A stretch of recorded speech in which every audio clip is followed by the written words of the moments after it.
Сәлеметсіздер ме, құрметті қымбатты Тару әлемнің көрермендері және арна қонақтары. Каналға тіркеліңіз, пікіріңізді қалдырыңыз, лайк басып отырыңыздар, құрметті көрермендер. Арнада апталық жорамал және басқа форматтағы видеолар бар.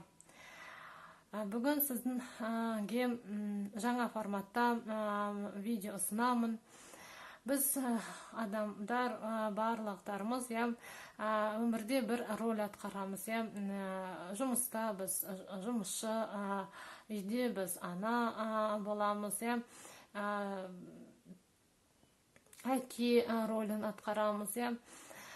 Және ең өмірде психология тұрғыдан алғанда адамның қарым-қатынасын көрсететін модель бар. Ол Стивен Карпман жасаған адамның қарым-қатынасын көрсететін модель. Ол бізде үш рөлден тұратын. Ол бізде қуадалаушы, құрбан және құтқарушы деген. Біз өмірде осындай рөлді өзіме аламыз. Және сонымен солай қарым-қатынас жасаймыз адамдармен. Егер өзіңізді осыдан көрсеңіз, жазып кетсеңіз болады. Құдалаушы, құрбан және құтқарушы. Жылап тұрған смайликті көресіз. Ол мысал ретінде біз мұғалім мен оқушы қарым-қатынасын алсақ, осында бізде құрбан ретінде бізде оқушы болады. Оқушы әрдайым мысалы 2 алады, жаман оқиды. Ал оны құдалаушы ол бізде мұғалім болады.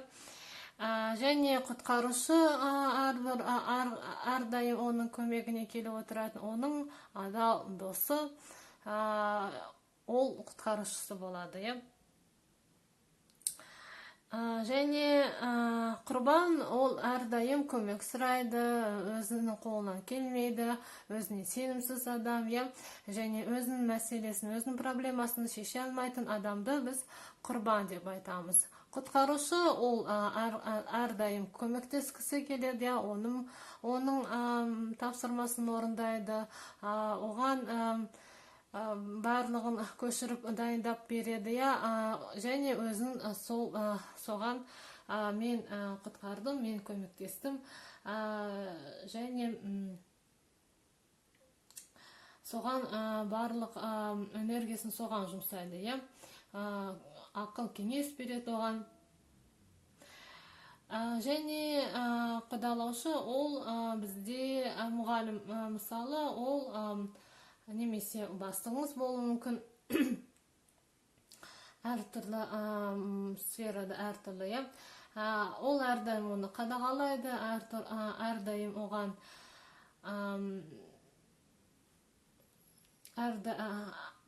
оған көбірек жұмыс істеу айтады, көбірек көңіл бөлуін айтады.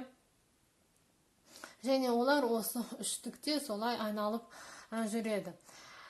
Егер өзіңізді осы рөлде көрсеңіз, сол үштіктен шығуды мен кеңес беремін. Өйткені осы үштікте адам бақытсыз болады. Және адам бақытсыз болса, ол байымайды. Өйткені сіз өзіңіздің энергияңызды басқаға жұмсайсыз, басқаға жібересіз, басқаны ойлайсыз. Сондықтан сізге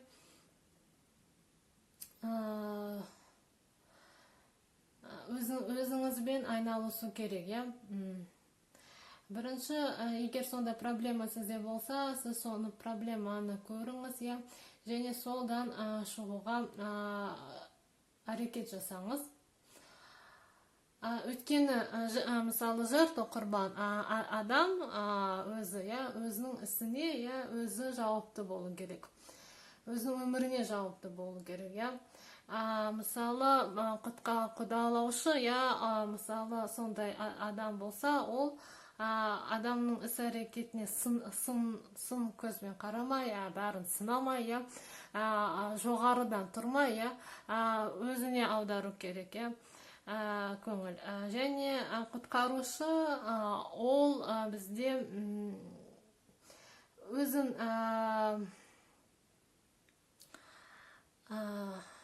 қадірлеу керек, және өзінің ісімен айналысу керек,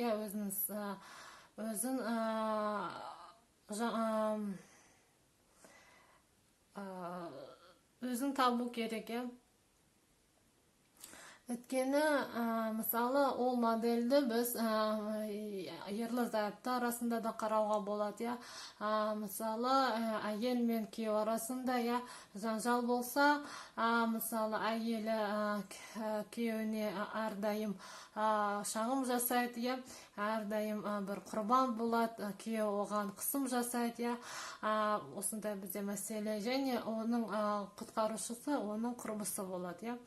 Немесе көшедегі бір адам, сондайда үштік болуы мүмкін. Бір адамда өзі құрбан бола алады, бір адам өзі қудалаушы да бола алады, құтқарушы да бола алады. Осындай өте қызық модель, психологиялық модель адамның қарым-қатынасын көрсетеді. Егер осындай форматта сізге видео ұнаса, мен басқа да видеолар сізге ұсынуға өте қуанышты боламын. Лайк басып кетіңіз, пікіріңізді жазыңыз видеоның астында. Егер қолдау жасағың келсе, көрсетілген номерге келсеңіз соманы жібере аласыз. Келесі видеоға аман сау болыңыздар.